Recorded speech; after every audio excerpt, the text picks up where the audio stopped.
Welcome to the Encore Audio Archives YouTube channel. I'm Taper Dave, and this is my channel. I've uploaded hundreds of talks here that I've recorded at meetings in West LA, and I've also recorded conventions starting in 2013. I've got a bunch of those up. And Walt and Mary Murray, the original owners of Encore Audio Archives, started the company in the 80s, and Walt recorded Joe and Charlie's and a bunch of stuff down in Vista, California. My sobriety date is June 20th of 1994. I hope you find something you like, so please like and subscribe to my channel and comment down below. If you want to hear something that I don't have or that you don't see, I'll see that I get it. Anyways, take care and have a great day if you want to. Hello, my name is Alex. I bet they weren't expecting the Alateen speaker to be 6 foot tall. So we'll try to make this work. I'll just hunch. I'm so glad to be here. Thank you, Ruby, for asking me to speak. I spoke at SCAC this year, which is Southern California Alateen Convention. I've been attending it for 5 years, and they finally asked me to speak. And Bear actually approached me after and just said, hey, can I get your phone number just in case? And shortly after, Ruby was calling me, and here I am. I'm 19, and I've been in Alateen for 6 years. So I guess I'll just tell you my story. Start at the beginning. I'm really, really nervous, so. Whew, yeah, okay. Just love me. I was born, this is so, can I, maybe hold it? Sorry, I know that's weird, but it's, uncomfortable. What? You don't have to do anything. It's not directional. You don't have to hold it. Oh. Okay. There's an icebreaker. I was born into a family that had, both my parents were sober before I was born. And so you can imagine that my house was filled with a lot of coffee, cigarettes, and loud, rambunctious people all the time. As Ruby said, there was hardly ever a dull moment.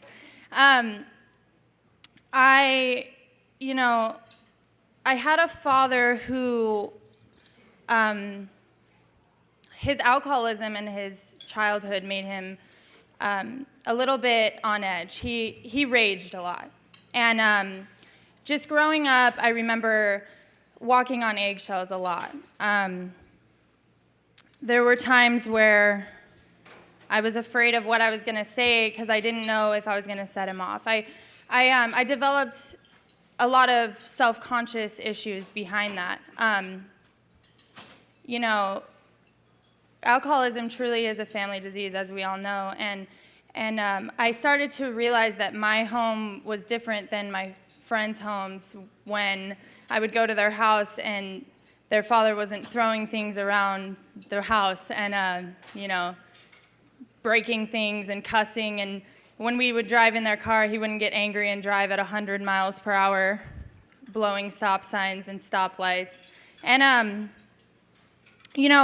have a little brother. He's 4 years younger than me. And as soon as I got old enough to realize that my father was a danger, that's how I felt, was that my father was a danger, I began to get very protective over my brother. And whenever things would go crazy, that was my one thought, was I need to shield him from whatever's going on. That's what I thought.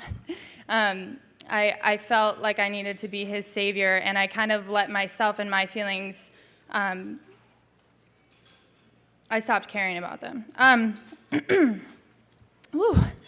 We moved around a lot, and I on the outside, I was a very outgoing kid. I was always the star of the show, always the teacher, always in, hey, look at me. But inside, I was very, very broken. I had no self-esteem. I got bullied a lot during elementary school and middle school, and I just always seemed to be the target. And I don't really know what that is, but because of my father's behavior at home, I was very, very, very afraid of confrontation, and I never, ever, ever stood up for myself. I never did anything really except for break down and cry. And I think that's what made me a perfect target for a bully. But I lived in Colorado up until I was 14. And in Colorado, you know, I lived in a semi-small town. There were about 800 people in my middle school, and I had finally got my bearings. We stopped moving around so much, and we stayed in one place for a little while. And I had made some friends, and things were good. But I was an actress in my own life. I wasn't the same person at home that I was at school, that I was at the mall, that I was snowboarding. I kind of just wanted to fit in, wanted to belong, wanted to feel wanted. And so I kind of just did what I had to do and played the part of, whoever I wanted to hang around with. And it worked for a while, but I was very, very broken. I did not love who I was. When I looked in the mirror, I did not see somebody that I liked. I was very scared inside and very, very alone inside. Gosh, why am I crying? But things took a turn for the worse when I was 14 and my parents decided to move to California. Coming from honky-tonk Colorado, California is kind of a culture shock, especially for a 14-year-old kid that lives in an alcoholic home and doesn't have too much self-esteem. And I got thrown into a high school of 4,000 people. I'd never seen a black person before. I had never seen guys wearing girl pants and straightening their hair and coloring their hair, and things were very, very weird for me. That first day of high school was quite a memorable day. I remember coming home in tears and just hating my life. I did not want to be here. I didn't think California was cool. I wanted to go back to Colorado with my honky-tonk friends and live happily ever after. And I spent the first half of my freshman year basically on MySpace, talking to my old friends and telling them how much I hated it out here. And at this point, I didn't really realize the effect my alcoholic home had on me. And my mom, who's here, which is also making me really nervous, but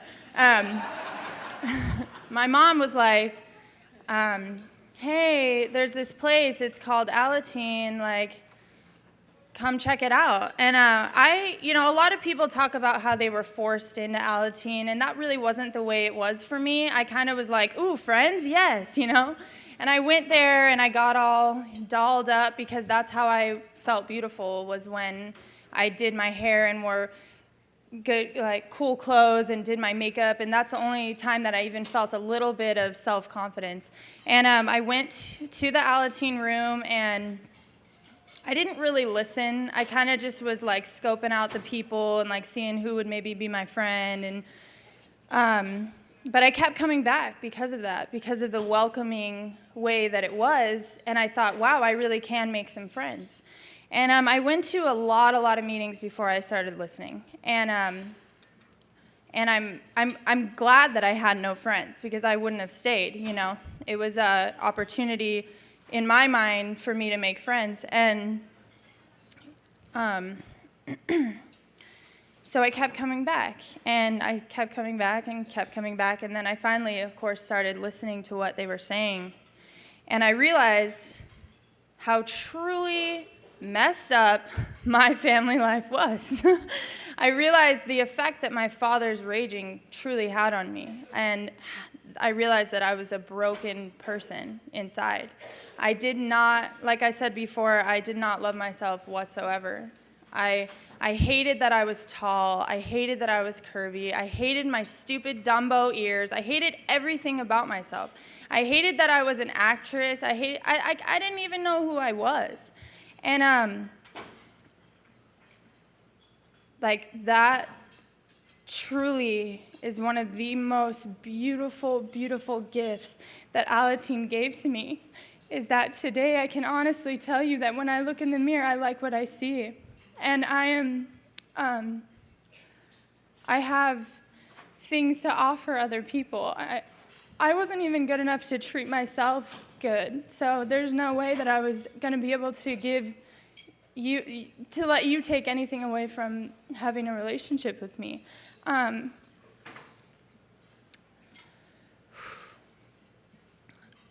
I started to change the way that I acted around my home. The first big thing that I took away from Alateen was the slogans, and I used them every day. This too shall pass, one day at a time. Think. These things I thought all the time. When my dad would start to get really, really angry, I would just walk away and know that it is not my fault he's acting that way. It's not because of something that I said. It's because that's how he knows to behave. And it is not my problem anymore. And as soon as I started doing that, I found that the rages definitely became smaller and smaller. And today, they've pretty much stopped altogether. And so I realized that my reaction to it was almost feeding it in a way. And when I stopped taking on responsibility for what was going on, I was happier, and he was happier. And I just lost my train of thought.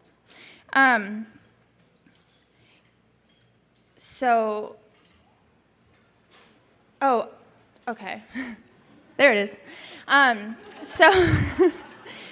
So today I have an amazing relationship with my father, and I was always a daddy's girl, and I wanted that so bad. I wanted to just be his little girl and for him to just be happy all the time, and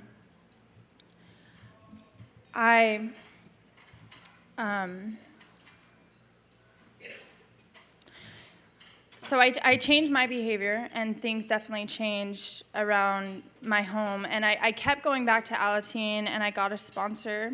And, I can honestly say I never finished my steps, which is hard to admit to everyone. But they're like going to honesty. Oh, mother. Honesty is a big part for me too. I was never honest. Like I said before, I was an actress in my own life because I was trying to cover up for how I was feeling inside, that brokenness. And it's funny that the theme of this is, what is it? A Fortune of Friends?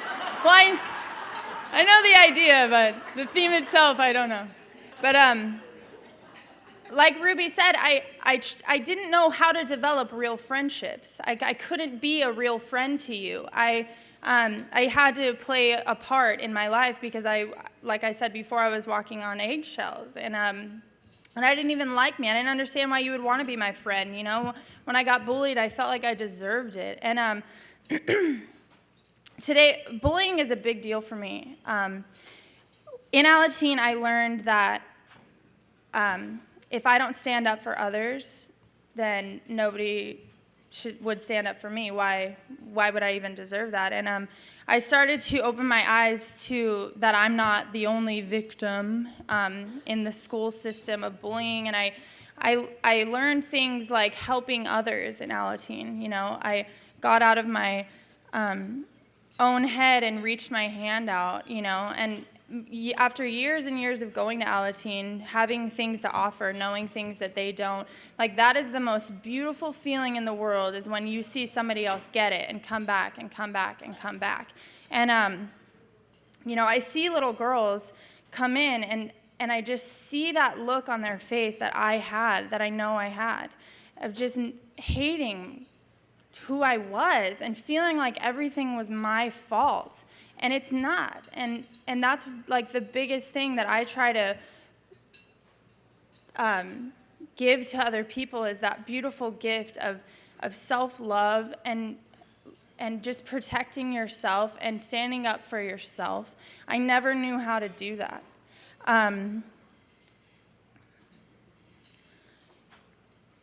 Just looking back on my life, I could not tell you where I would be without Alateen. It's such a wonderful program.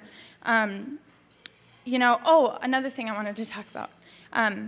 My parents never actively drank in my lifetime, thank God. But I could only imagine what it would be like. So when I first came, I would hear stories, like crazy stories that the other kids were talking about of how their parents were, drinking and using and everything, and I was just like, do I even belong here, But that's one thing that I want to say to any of you out there whose parents don't actively drink, is we do belong here. Alcoholism is a disease that stays with you no matter what. And my house was so much different from my normie friends' houses, peaceful and loving all the time. And it's not that my dad didn't love me or my mom didn't love me. And that's one thing I really had to learn, It was like, why is he doing this? Like, what am I doing wrong? What am I doing wrong? And it's not that he didn't love me, it's just that he was stuck in his own disease. And, your parent, they don't have to be actively drinking for alcoholism to affect your life. Their alcoholism could affect my children's life, the things that I've picked up. And I feel that without Alateen, I truly would be a lost soul out there. So I've, got my little warning to wrap it up. But one thing that I just want to stress to you is that I love myself today. And when I look in that mirror, I like what I see, and I'm a human being on this planet that has something to offer other human beings, and that is one of the most beautiful feelings in the world. And this program is so wonderful. When my mom started going to Alanon, things changed so much, and today my home is one of my favorite places to be. And with my dad is one of my favorite places to be, and we talk to each other, and we're open, and we're honest, and I'm not an actress anymore. I'm me. I'm the same me when I walk out of here as when I drive home, as when I go to work on Monday. I'm the same me, and that's a beautiful, beautiful thing. And I can walk around knowing that I love myself, and I'm beautiful, and everyone is. And, I love Alateen, and I love everyone in Alateen, and I would be happy to talk to any of you. There's not very many, but thank you for listening to my story, and I just love this program, so thanks.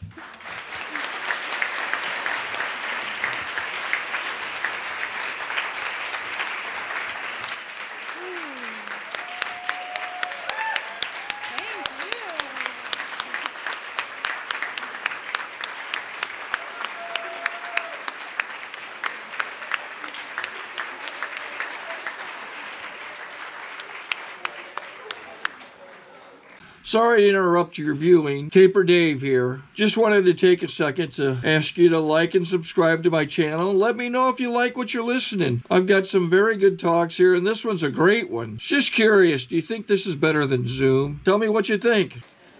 Whew. Thank you so much, Alex. We need Kleenex up here. Now it is my great pleasure to introduce our Alanon luncheon speaker, my dear friend Cathy O from London, England.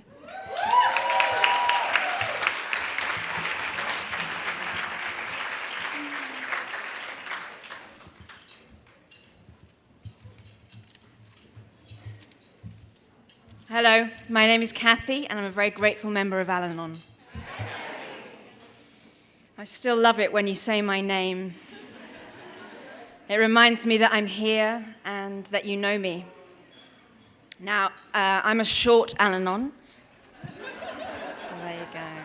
And I've got heels on. It's such an honor for me to be here today because Ventrua County is where I first found recovery. And it was the first time that I walked into the rooms of Alanon, and the first time that I admitted that I needed help with my life. And I got it. There are a lot of people in this room that helped me. I can see all your faces. And I'm very humbled that I've been asked by Ruby, who is a great friend, to come and speak today. And she has been so kind and supportive throughout the whole process of me coming here. There's so much recovery in Ventura County, from meetings to speaker meetings to conventions, and I've witnessed and experienced so much, and I can't ever put my finger, recovery for me is something that I cannot touch, and yet I feel it every single time I hold your hands and that we pray together. It's a mystery, and I'm very grateful for it. As you might have guessed by now, I'm from out of town. I actually was born and raised in London, England, and I've flown over this week. I have a little touch of jet lag, which has the most fabulous effect of making me feel a little bit disconnected from my life, and lead me to asking lots of existential questions such as, who am I? Where am I going? And all these answers, gorgeous answers, come back and just say, well, you're Cathy, don't you know that by now? And God, you don't even know where you're going. You don't even know where you are, And, it's a little bit like the effects of the disease of alcoholism on me, those questions. And I get to use an Alanon tool and just say to my little voice in my head, thank you for sharing.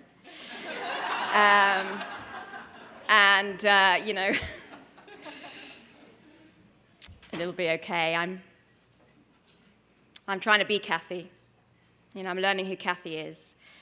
And I don't need to know where I'm going, because God knows where I'm going. That's God's job, not mine. I just have to try and be here. So here I am. I'd like to thank the committee for putting this all together. I couldn't do that. It looks absolutely beautiful here, and I know a lot of work goes into this, and the AA people too.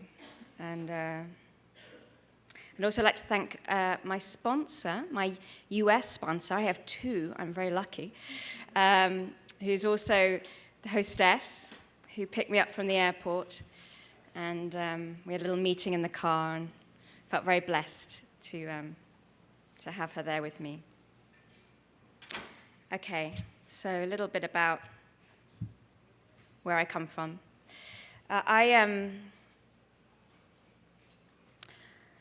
One more thing is that I'm slightly intimidated. Every single time I hear a luncheon speaker, they've got about 25 years plus. You've got a 7.5-year-old, okay, and who speaks funny. So you're just going to have to, I'm going to trust God on this one, and I'm going to share with the experience, strength, and hope that I've got so far. At least I can walk and talk, and I'm potty trained. I came into Alanon because of a man I loved.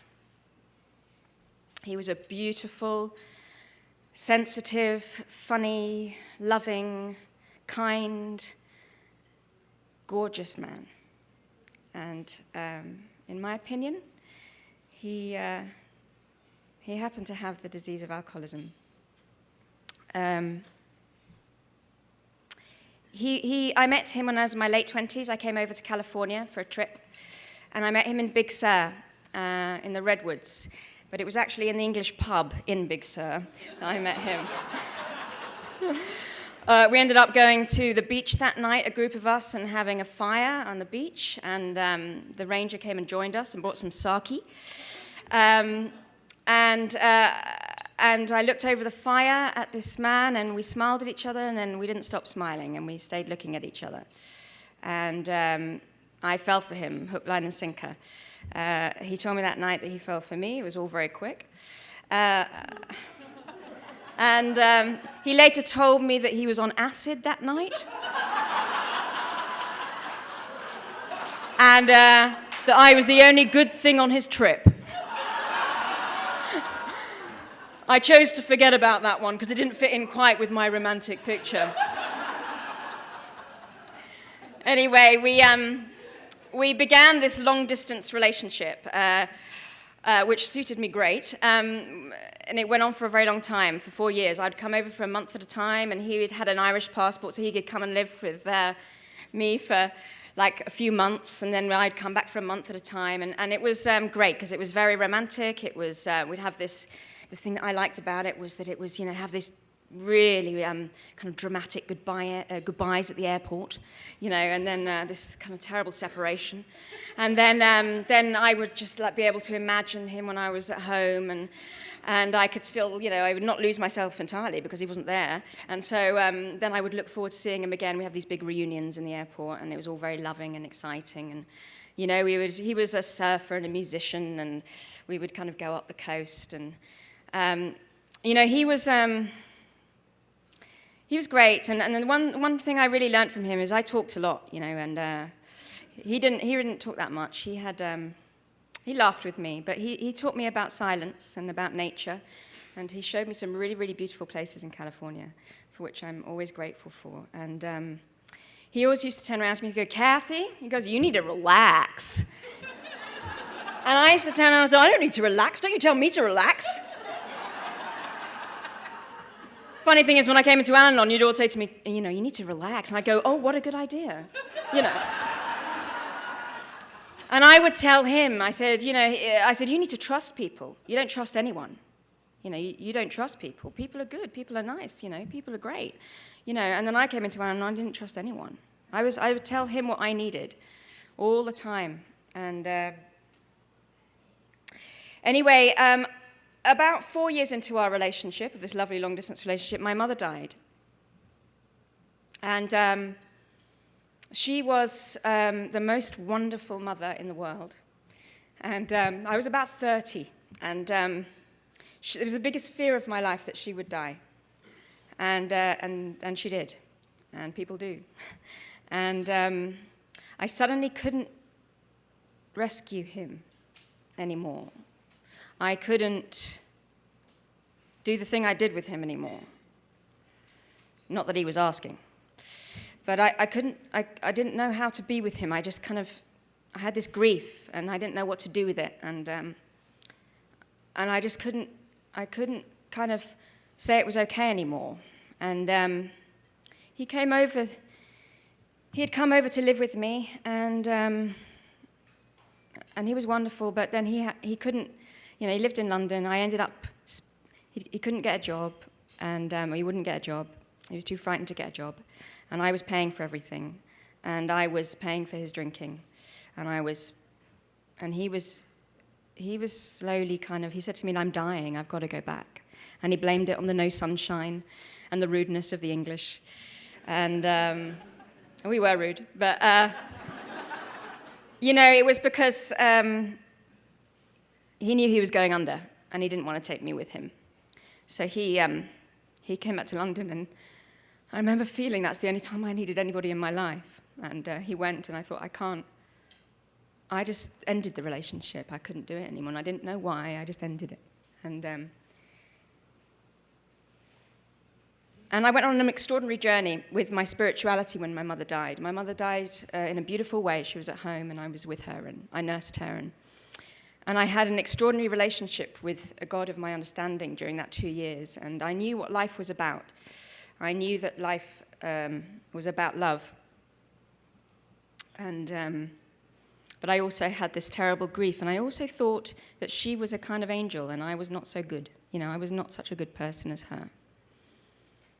Anyway, I went on, and after about 1.5 years, I wanted him back. No reason. Just couldn't get him out of my mind and couldn't get him out of my heart. So I called him, and things were worse in his life. His disease had progressed, and he was broken his probation, and he was living rough in Big Sur, and had a warrant out for his arrest and all sorts. And so I came over thinking, no, let's get married and have babies.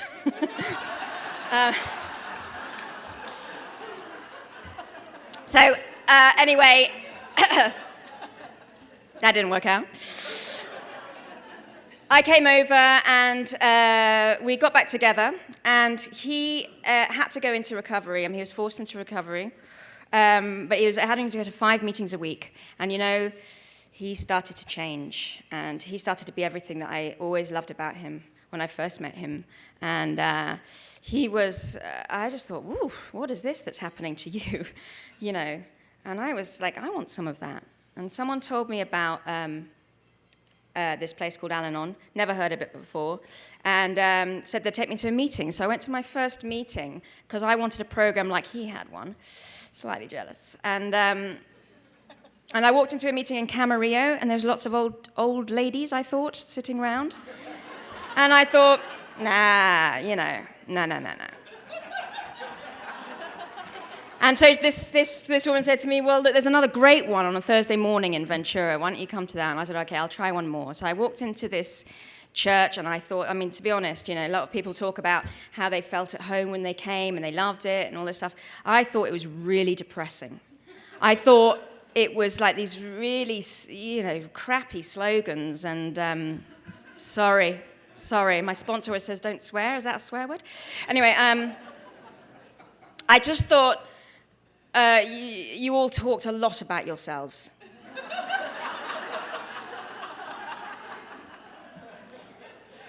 And you're just making up a problem, really. And then I would laugh like that at exactly the same moment that you laughed. I would laugh, and I'd think, what are you doing laughing with me? And I would relate to all these things about perfectionism and obsession and all the things we talk about. I would relate with you, but I just didn't want to be with you. I didn't be like you at all. And when I heard you were coming, some of you had been coming for 20 years, I thought, oh, you poor thing. Well, you come like 3 times a week down into like a basement of a church and do this and drink this coffee with powdered milk. Yuck. Anyway, for some reason, there was enough identification for me to keep coming back, and I was really judgmental. I was really bad. Someone would talk about their son who was in jail, and I would go, yeah, I don't have a son. And someone would say, yeah, my boyfriend, he was in jail for, 7 times. I said, yeah, my boyfriend wasn't. He was only in 4. And, it went on. I was looking for our differences, looking for the differences, And what I do now is look for the similarities. That's what I get to do now. But I kept coming back, and a few weeks in, not long, I kind of understood that I'd grown up in alcoholism. My dad was a huge boozer, and he was fantastic. He was a fantastic man, and really funny, and totally self-righteous, but funny with it. Our house, Alex was talking about being an actress. Both my parents were actors. I'm an actor. My brother's an actor. So I actually felt exactly the same way. I thought that I was going around pretending to be other people, but I was happy being other people, and then I made a profession out of it. I actually feel far freer being someone else than I do myself, far more nerve-wracking doing this than being on a stage. But our house was very theatrical. We'd have a lot of actors back, unemployed actors, booze was the big thing, and my dad was a pub drinker, and we'd all go to the bars, and there'd be all these musicians and eccentrics, and it would all be fantastic, My mother, at the same time, it was very chaotic. I didn't have any physical abuse, so I was very lucky. But I think my brother always talks about me being born angry. I actually think I was born terrified. I think I came out the womb quick and went,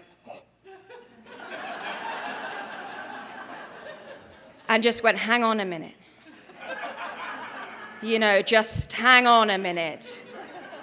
Let me just work this thing out, and I'll let you know who I am.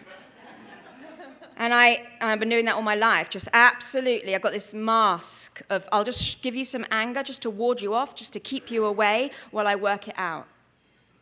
And I was a very stubborn child, a very willful child, a very terrified child. I spent the whole time in my mum's arms. She was the Alanon that kind of looked after me when I didn't know what to do with all that chaos, and I wanted my dad's love desperately, and he was kind of somewhere else a lot of the time, and it's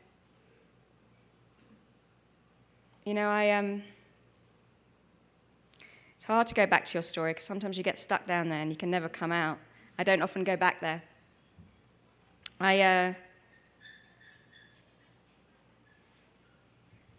I'm just going to be here. My parents divorced when I was 7, and they became very good friends after they got divorced. My dad got a girlfriend who he stayed with till he passed away, and she was an angry Alanon. I find Alanons a little bit harder than alcoholics. I find untreated Alanons really scary sometimes. She was scary. She was jealous of us. She was trying to control him and and she was drinking alongside him, and she was trying to kind of keep him. And I think she felt very threatened and insecure with us. And at the same time, she was very loving. So she was kind of very changeable. And they did their thing. My brother always tells, my brother's an Alanon too. He came in a few weeks after me. I'm very lucky. He always talks about our childhood, about the games that we used to play with our parents. And one of the things my dad used to do when we used to go on long trips from London to Wales, take about 6 hours driving. And our game in the car, most kids play I Spy. We'd play heart attack procedure. Heart attack procedure, every about half an hour, my dad would go, "Ooh! Ooh!" and he'd fall on the wheel. And my job at 8 was I was sitting behind him, and I would grab him off the wheel and bring him back. And then my brother, who was in the passenger seat, would kind of go and get the wheel, So every half an hour, he'd go, "Ooh!" and we go, "Ooh, heart attack procedure, heart attack procedure," He made it fun. But, and at the same time, he used to tell me that he was dying all the time and I didn't love him enough and that, whatever. When he was drunk, pissed, we call it. Pissed is drunk in London. My dad always used to say, "I'm not a drunk, I'm a piss artist." Londoners would understand that one. But he used to kind of stagger out to the night, and I used to watch him, kind of go out to the night and have to, and I was very young, and I would just think he's going to die. My dad's going to die. He's going to go in front of a car, and I've got to go and get him. And and my brother would always say, he's like a homing pigeon. He always makes his way home, Kath. He'll be okay, and he did. So that was a little bit about my upbringing, and I went out with a lot of lovely men who were all very exciting and had a lot of potential. I was, it was very easy to, if I pick a really kind of gregarious man that needs a lot of work, that I don't have to look at myself. By the time I got to Glenn, he was a goodie. He was a big project. And the great thing about Glenn was he didn't change when he drank. He wasn't like my dad. He didn't get embarrassing. He didn't get aggressive. He just stayed the same. So I didn't even notice the booze. It was great. I did it alongside him. I was one of those. And anyway, our relationship got better. Then it got worse. Got better. We were both early in recovery, and he was he was telling me to surrender quite a lot, and I was telling him we're pointing fingers at each other when it was going wrong and using our programs against each other, and then it would get better, get worse, and you know, I think God did for us what we couldn't do for ourselves, and that relationship ended. He finished it, and I think he thought he couldn't be there for me, and it was good. It was the right thing, and it's not what I wanted, but that's what happened. And it was on July the 1st, and I flew back to London, and 30 days later, my dad called me and said he had cancer, and 6 weeks later, he passed away. So it felt like these two men, these two beautiful alcoholics in my life, you know, one disappeared and one died. And, you know, I was there with my dad, and we were in that hospital, and my stepmother was there, and there's a lot of fear in that hospital room. There was a lot going wrong. It was all very quick, and my stepmother was kind of shouting at my dad, Glyn, you've got to be positive. Be positive, Glyn. Shout it, you know. I am positive. I am positive. Cathy, what's your opinion on my toe? Right, because he had this clot in his toe, and I said, has it changed colour? And I said, I don't know, Dad. And he goes, what's your opinion? And I said, I don't, honestly, Dad. Glyn, you've got to be positive. And I was like, oh, God. And I said, I don't know. Why don't we wait for the doctor? Oh, you're so cool. You're like a consultant. And I thought, oh, my God, you know. The consultant then came in, and I went to talk to the consultant outside the room because I hadn't met him yet, and talking about the cancer, and I asked him lots of questions, and I'd learnt a lot from being with my mum when she passed away, and so the doctor thought I was a consultant. It's hilarious. So I came back and told my dad, and he went, oh, did he? Did he think you were a consultant? I said, yeah, and he goes, and from that moment on, he trusted me implicitly to look after him, which was such a gift of the ego. But, you know, I was in that room, and I was there, and she's shouting, and he's shouting at me, and I'm shutting down, and the disease of alcoholism is alive and well. And here we are, and I said, look, I think we all need to calm down. And she was, don't you tell me to be calm! You know, don't you tell... And I suddenly thought, oh, I'm in Alanon, I'm 6 months in, am I controlling? Am I trying to be controlling of her? And I thought, yeah. I am. And I turned around and I said, I'm really sorry. I said, that's what I need to be calm. I'm really sorry, I don't mean to tell you what you need. She was off, she was still shouting, but I realized that my dad,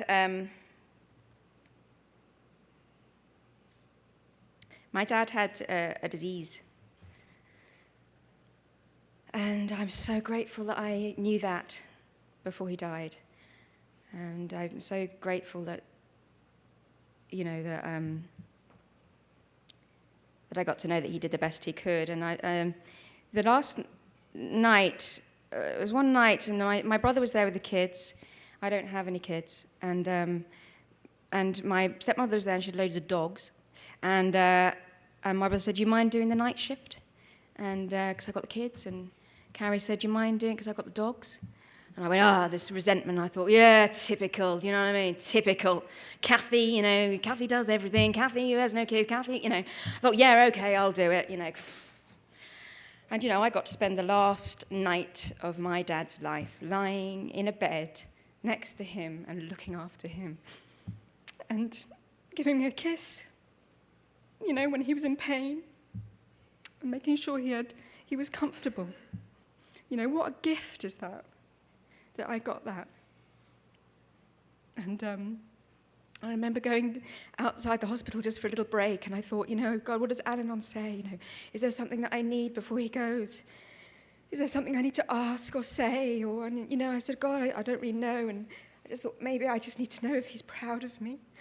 And I thought, you know, I'll be okay with that. I can do that later in my steps, you know, when I work those things that people talk about.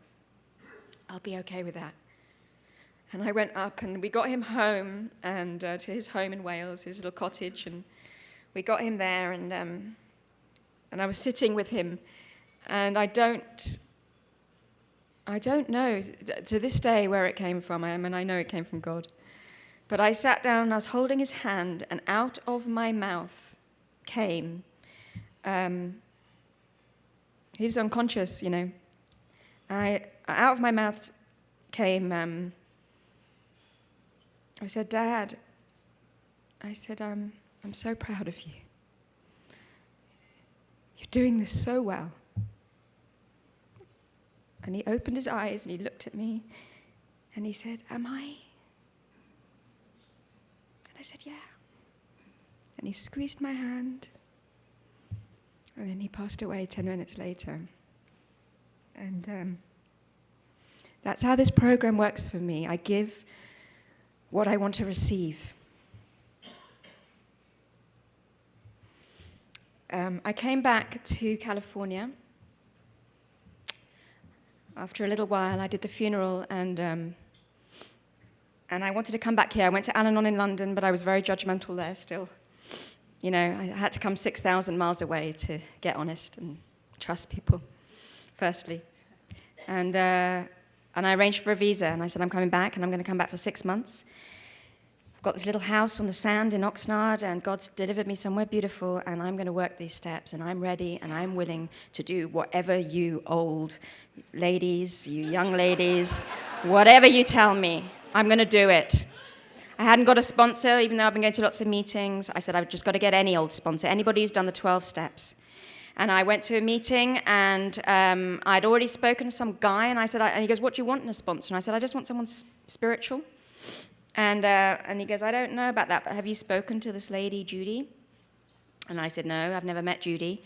And there was a Judy in that meeting that night, and of course, I don't think I'd met her. She'd been in nearly every single meeting I'd been to for the past 11 months. I just hadn't seen her. Anyway, she was there, and she had I was thinking, is that the right sponsor? Because I was trying to find the perfect one, of course, you know. And I said, is that the right sponsor? And I thought, what are those things on her socks? There's some animals on her socks. Is it a sign? You know. And I said, if they are like, because when my mother died, I had these amazing robin redbreasts, you know, they used to come to me and come around me for like 3 months. And I thought, if they're robins, that's it. She's my sponsor.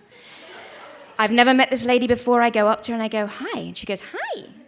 And I said, what are those things on your socks? And she just looked at me, she goes, oh, they're cows.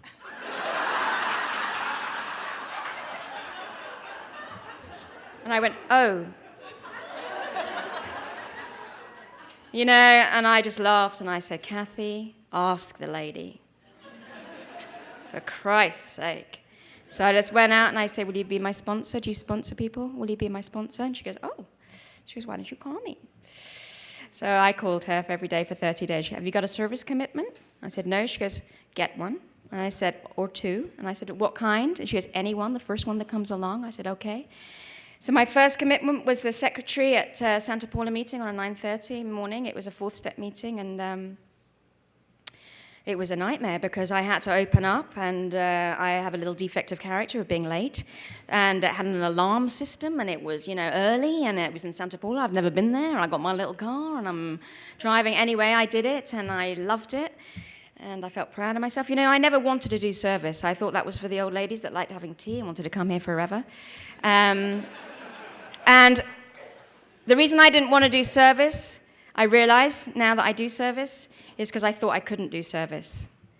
I didn't think I could turn up. I couldn't do commitment. I didn't know what that was. I was frightened I would do something wrong. And I realize now that, you know, I could, and it makes you a part of and gets you in there, and I realize I can do it.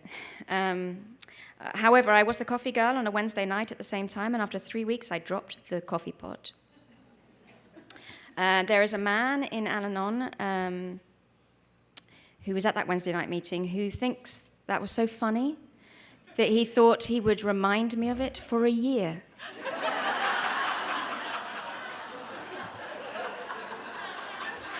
In the meeting, in his share. And, you know, for 6 months, I was like, you know what, Jay, that's not funny. What's so funny about the pot breaking? Oh, my God. I've only got 15 minutes left. Anyway, after a year, I suddenly got it. I suddenly thought, oh, I just have to laugh at myself. Whether it's funny or not, I'm just going to laugh. And I love the fact that he laughs at me. And we laugh together.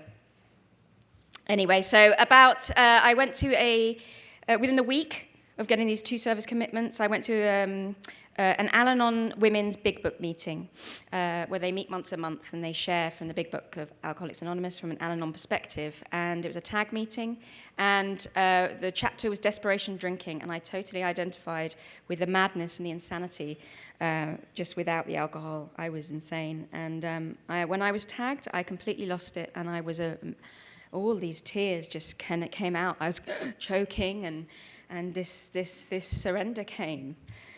And I remember sitting in that room, and I heard someone say, "We love you, Cathy." And it went right into my heart, and I believed it. I believed that you loved me. And that was my spiritual awakening, my first. I never ever thought, I had always had a God in my life. I never trusted people, ever trusted that anybody could be kind and loving. I didn't trust the humanness in myself. I didn't trust the imperfection in myself. So I certainly wasn't going to trust you. And all of a sudden, I trusted you. So I could begin to trust me. And I started to do my steps with my sponsor. I did them quick. I didn't know how they would work. I wrote some stuff. I read it. And I thought, how the hell is this going to do anything? Step 2, I remember sharing about my God, and sometimes it was my mum, sometimes it was a cloud, sometimes it was a man with a beard, sometimes it was you guys. I mean, it changed all the time, and I felt like a baby, and I would share this with my sponsor, and she would smile, and it was an amazing process, and that relationship with my God continues to grow. When we got to step 3, she said, are you willing to turn your will and your life over to the care of God as you understand God? And I said, well, I think so. And she goes, you just have to make a decision, It's like the frog on the lily pad. The frog's on there, it just makes the decision to jump. It doesn't jump, just makes the decision. She goes, oh, I can do that. I can make the decision. She goes, great. And I said, I was a bit confused about the life business. I could understand handing my will over, but I didn't understand handing my life over. But I just thought, I'll just go with it. And I did my 4th step in 3 weeks, because I was just due to go back to London, and I was afraid that all my defects would meet me at the airport. And so I did my 4th step really quick, and all full-time for 3 weeks, and I did my 5th step, and I'm very proud to say I still own the record of 11 hours with my sponsor on my 5th step, and I'm the longest one she's ever done. I was thorough, or I went on and on and on and on, one of the two. And I knew a lot of the stuff in that 4th step. There was a couple of surprises, and one of them was that to do with my mum, and just to do with feeling like I needed to make an amends to her for assuming that she would kind of carry me when I didn't know how to carry myself, or I couldn't do that, and just for being a bit rude to her at times. But she'd passed away. But after we did that 5th step, she said, okay, are you entirely ready to, hand over your defects? I said, yeah. And she goes, great, should we do the 7th step prayer? You learned it? And I said, yeah. So we did the 7th step prayer, and then she goes, okay, let's make a list from your 4th step. So I got my list. And she goes, great. I said, what, is that it? I've just done 5, 6, 7, 8. I'm now on 9. And she goes, yeah. She goes, this is between you and your God now. And I went, oh. And she goes, God will reveal to you, when you need to make amends, and when you're entirely ready to let those particular defects go. And that was it. And we burnt my 4th step, of which I have a resentment ever since, because I can't remember my defects. Anyway, and then I went, very soon, about a week later, I went on a rafting trip with 30 women in recovery from AA and Alanon. Some of you are here. And it was great. However, I was in the lead raft, and there was this period in the river where it was a class 4 rapids, and the guide said, ladies, if ever a time to be serious, this is it. You know, this is if you we've never lost anybody at this point in the river. If you happen to go out, just swim to the right. Okay? So we went, yeah. Within 1 minute, 5 of us were out of the boat. Okay? And I got that thrill, like, you know, getting excited thrill of drama. I went, woohoo, you know, danger, you know. And I kind of went out the raft, and my head went under, and I couldn't breathe, and I went, okay, this isn't funny. This isn't funny, and I'm scared. And I was thinking, oh, God, and I tried to swim to the right, but my legs were practically being broken with the flow of this water, and so I got into lounge chair position, and I was kind of going along, and I had this amazing debate in my head with fear, you know, and I was thinking, you know, have I got a right to be frightened? Because I'm really frightened. Am I being a baby? Is this, you know, can I, you know, what happens here? Oh, look, there's a rock. What happens when I reach this rock?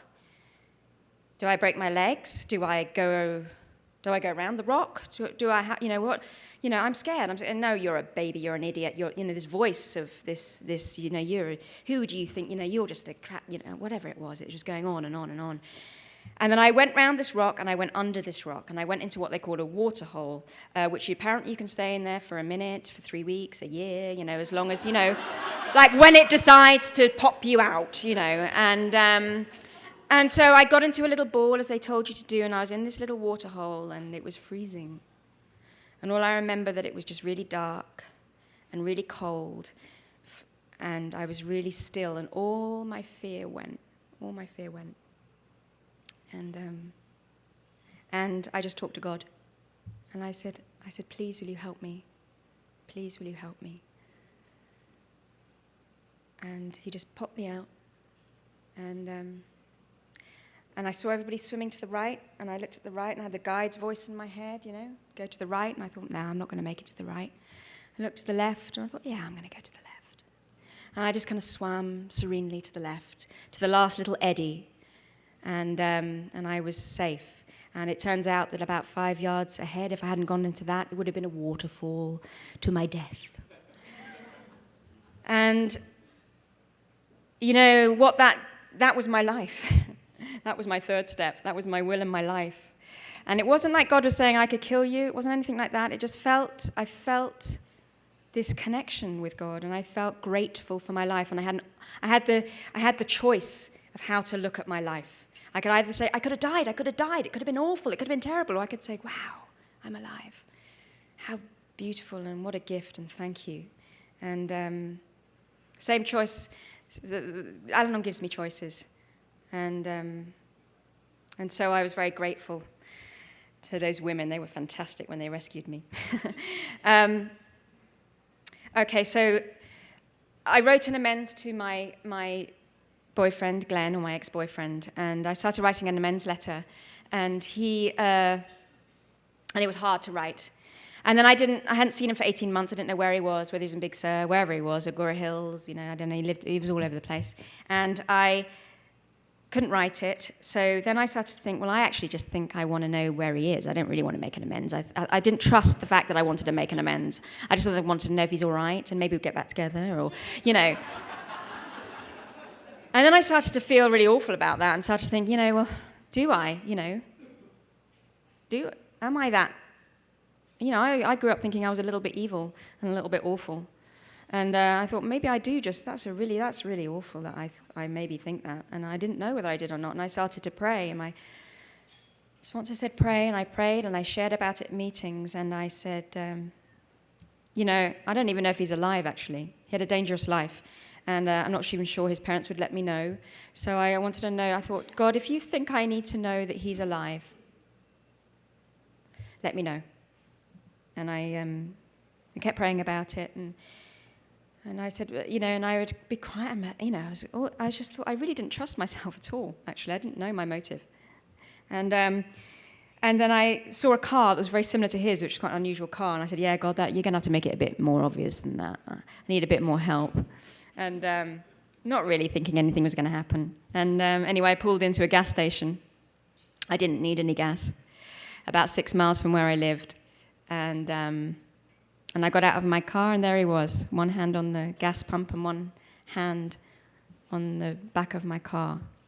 And And I just went, wow. I said, I've just been praying about you. And he goes, yeah, I was just praying over there. And you rolled in. And I got to understand that I was really pleased he was alive.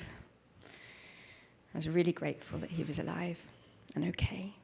And I got to make my amends that day.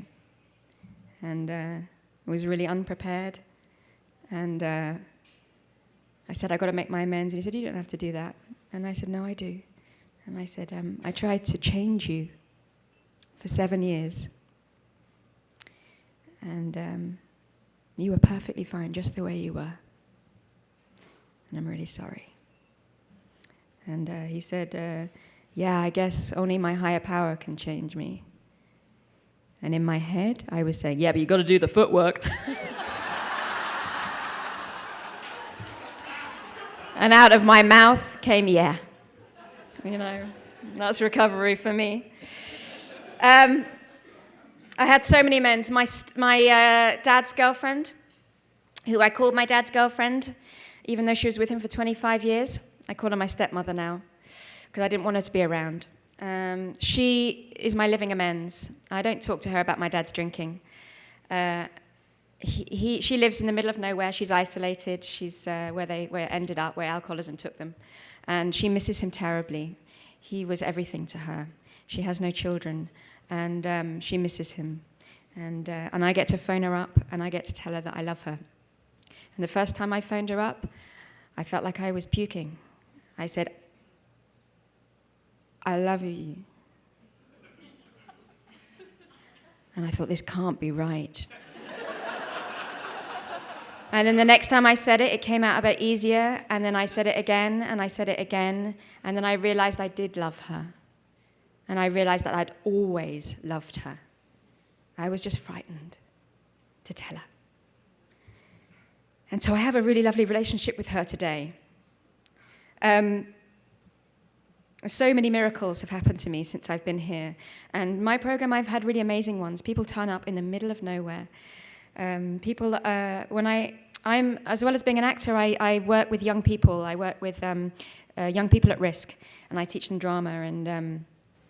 And I often used my temper to control the classroom. And I used to get really angry if someone wasn't sensitive in the room. And I had an amends to make for this one girl who I hadn't seen for 6 years.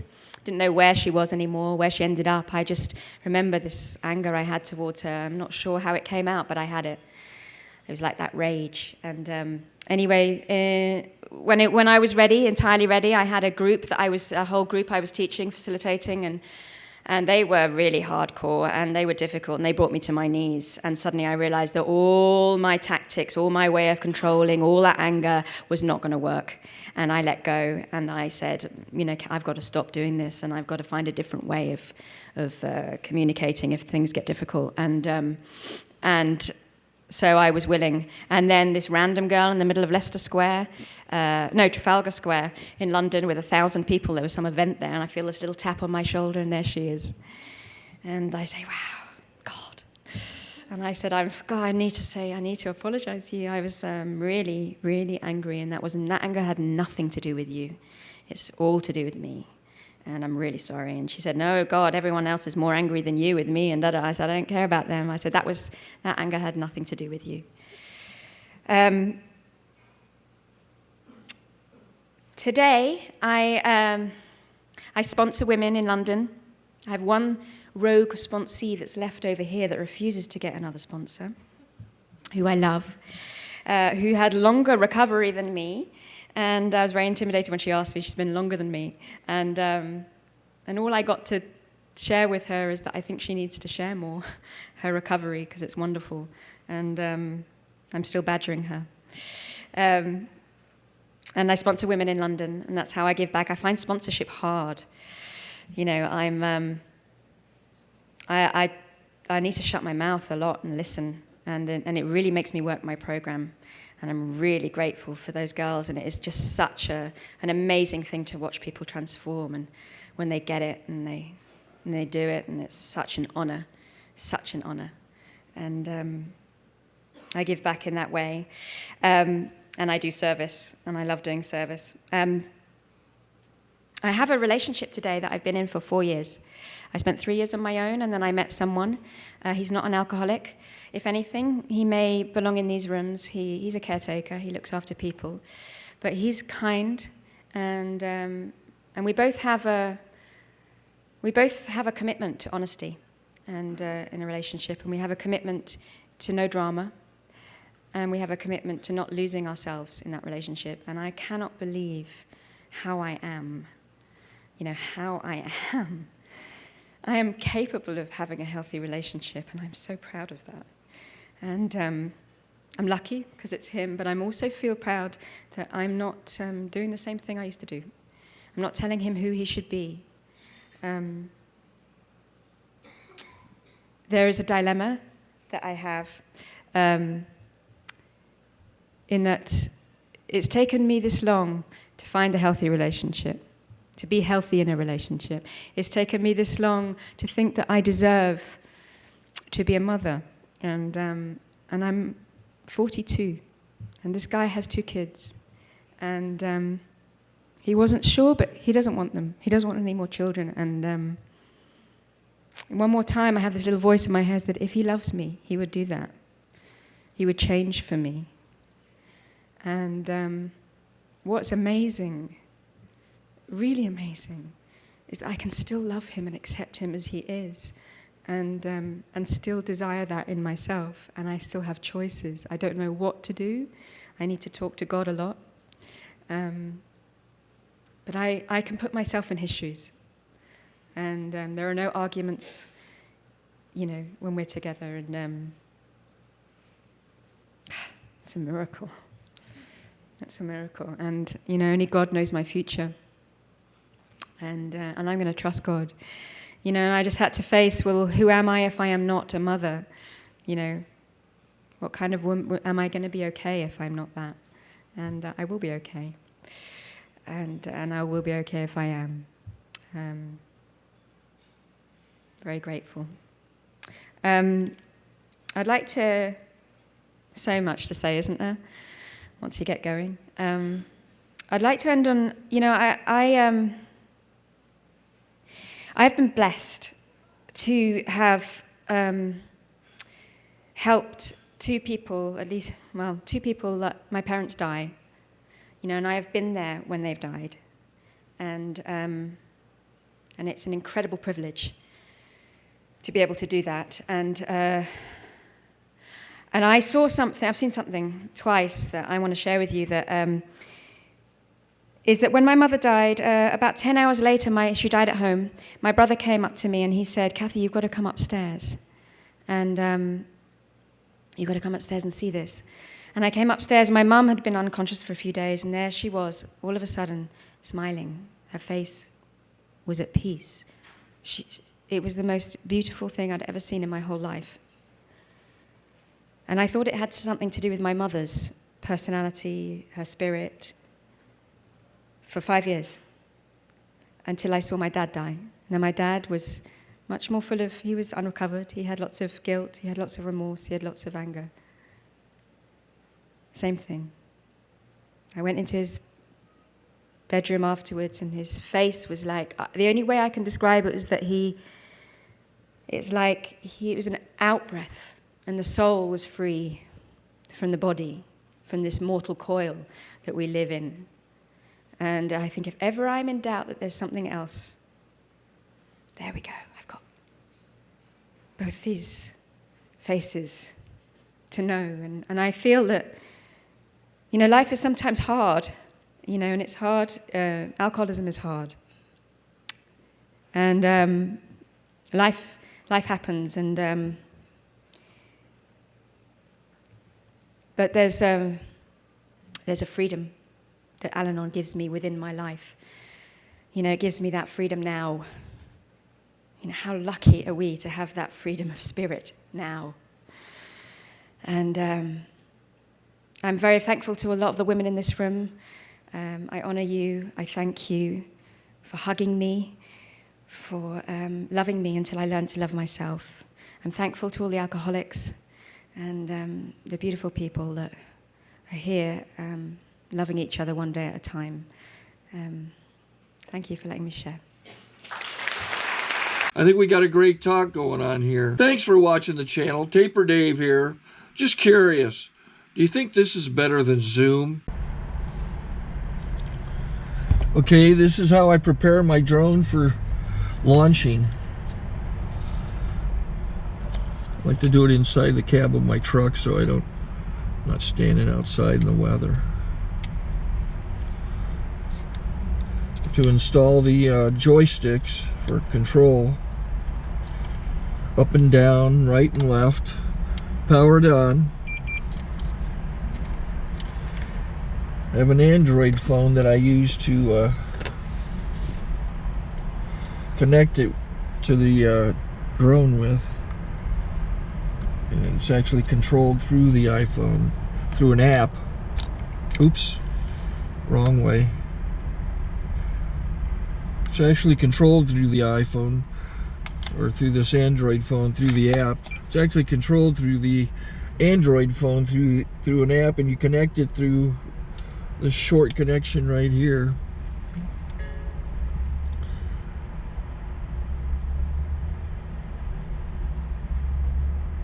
Remote control connected. Remote control's connected. So I pull out the drone. I have to extend the legs. Long legs extended first, then the short legs. Remove the gimbal protector.